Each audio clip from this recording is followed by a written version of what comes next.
At you're at liberty to disclose who searched for that Las Cañas document. Ito nga po, yung pong dokumento, we got hold of it. Sabi nga po natin, meron po kami mga tinatawag na amin pong mga informants at mga source. It was provided to us.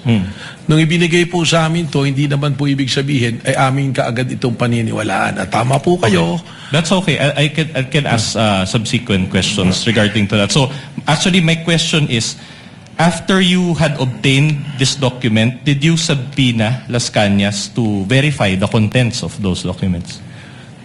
Hindi po, sapagkat he is nowhere to be found. That's enough. So, without verification, you decided to believe the contents of the document that you obtained? Again, ibabalik ko po ron sa 5 nating factors. Isinama lamang namin po ito, isa dun sa mga factors na sinasabi po natin, yung pattern of violence na tinatawag.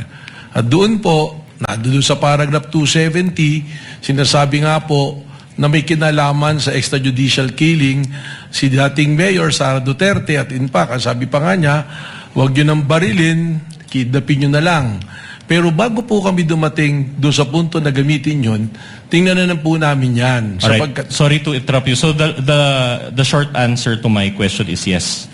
Pakiulit po yung tanong ninyo. The question is, did you decide to believe the contents of the document without verifying it with Las Cañas? Yun nga po yung sagot po, hindi kaagad. Kaya po ikinikwento ko nga kung paano po namin nagamit yun. Alright. So hindi po kaagad namin pinaniwalaan. Okay. Your Honor, may I just manifest that the defense is actually misleading already the witness. He kept on raising the question, did you believe right away? When as a matter of fact, the witness is explaining... Your Honor, I never meant, sorry. Counsel, kindly let the lead investigator finish. The witness has been saying that he did a lot of things after receiving the affidavit of Las Cañas, to the extent of going over the 5 factors that he testified to yesterday.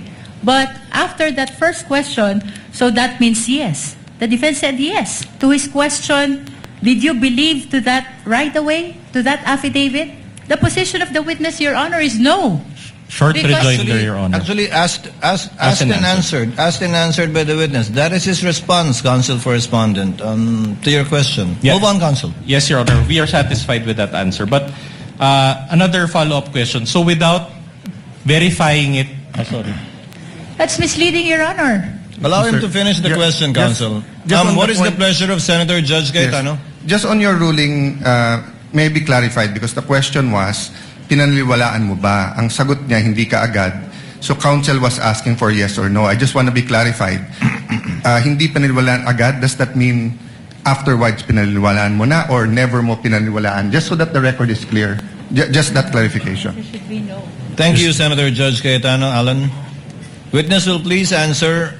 Yes, Your Honor. Kaya ko nga po ikinikwento yung buong pangyayari para po makita kung paano po kami dumating dun sa punto na ginamit po doon sa pattern of violence yung pong affidavit na ito. So, liwanagin ko po Director Matibag. Opo. Hindi nyo agad pinaniwalaan nung simula, pinadaan nyo rin sa inyong SOP sa investigasyon, kalaunan, pinaniwalaan na ninyo at sa ngayon, pinapaniwalaan po ninyo yung nakasaad dun sa dokumentong yun. Kalaunan po, ito ay ginamit na namin na isa sa basehan po dun sa pattern of violence pagkatapos po namin idaan sa proseso po. So pinaniwalaan nyo na, pinahawakan nyo na, kumbaga. Sa ngayon po, tama po, Your Honor. Okay. And pinapaniwalaan yun without issuing a subpoena to Las Cañas and clarifying the matter with him. Asked and answered, Your Honor. It's a different question, Your Honor. We're already at this point. Witness may answer. Pakiulit po. So, you mentioned na pinapaniwalaan nyo na siya ngayon as clarified by the chair. So, are you saying that pinapaliwanaan nyo na ngayon without issuing a subpoena to Las Cañas and verifying it with him? Hindi po nag-issue ng subpoena kay Las Cañas, pero meron pong naging verification process. Alright. But not with Las Cañas, who is the author of that document. As and answered po, Your Honor. The presiding officer would like to remind witness to kindly avoid making a ruling for and behalf of the presiding officer. Pasensya na po, Your Honor. But the gentleman would have been correct. The presiding officer would have said the same thing. Thank you for saving me the trouble. But try to avoid that, Director Matibag. Sorry po, Your Honor. All right. Thank you. Thank Counsel you. may proceed. All right. Director Matibag, yesterday I identified 2 videos and you related it with the alleged pattern of behavior of VP Sara, correct? The first video that you showed, I think, involved the sheriff. Tama po. All right.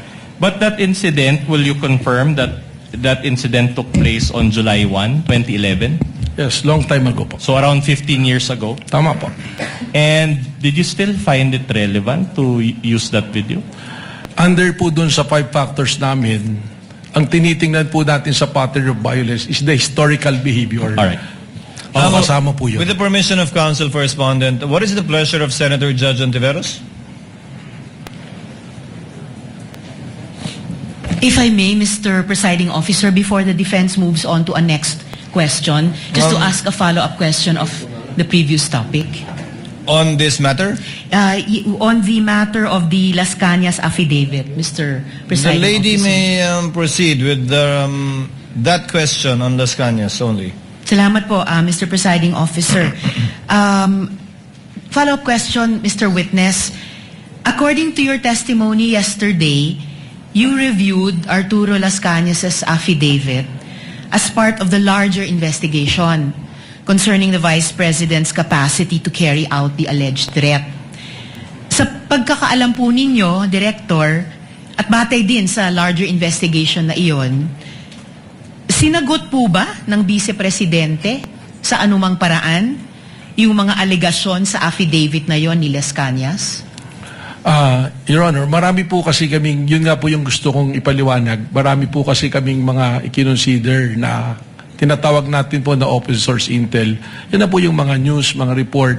At nung tinitingnan po namin yan, si Arturo Las Cañas, meron pa po siyang lumabas na balita noon, nung isinumite niya itong affidavit na ito sa ICC. At maalala ko po, meron din po lumabas sa balita na mismong si Vice President Sara Duterte, parang sinasabi po niya roon na hindi ko kailangan ng DDS para gumawa ng kayang gawin ng DDS. Something to that effect po. Na-consider po namin lahat po yan. Sa sinabi di umano ni Vice President, sinabi niya hindi niya kailangan ang DDS para gawin ang yung kayang gawin ng DDS. Something ng like that po. DDS. Opo. Hindi ko po eksaktong ma-recall yung phrase na pagkakasabi po. Salamat, Mr. Witness. I may return to that point later. The lady today, may do so Mr. after Presiding Officer. the Salamat po. cross, redirect, and recross. When she avails for time. Counsel for respondent may proceed. All right, let's go back to the sheriff incident. I'm glad you mentioned history or historical background. Are you aware that sheriff incident pertains to relief operations that were being conducted by the Vice President, then Mayor at that time, or Vice Mayor? Ang pagkakaalam ko po doon sa balita na yun, itong sheriff na to is trying to enforce a valid order from a legitimate court, demolition order po ito, na ayaw ipatuloy po ng then Mayor and now Vice President. So, Alright. I might not be aware of a relief operation, baka po paliwanag po sa akin. Are you aware? I'll just ask you if you're aware. Are you aware that it involved a flash flood? This incident happened after a flash flood in that particular community. Hindi po lumabas siya If you sa know, balita. if you know, all right. I have no knowledge of that. Are you aware that VP Sara asked that sheriff for an extension of 2 hours just to help the victims? Yung po yung lumabas sa balita. Alright. And this sheriff and the demolition that you mentioned involved the demolition of informal settlers in that area. Opo, kaya po may order of eviction, ibig sabihin po, informal settlers po yung Are you papalish. aware that 30 people died during that incident? I have no knowledge of that, Your Honor. So, in other words, are you also aware that it was the sheriff's refusal to provide the 2-hour extension? That's why VP Sara got Well, angry. that is the claim of the then mayor. If you know only, if you know. I have no knowledge You of have no that. knowledge. All right. I'll move on to a new point. Now, you also mentioned to establish this alleged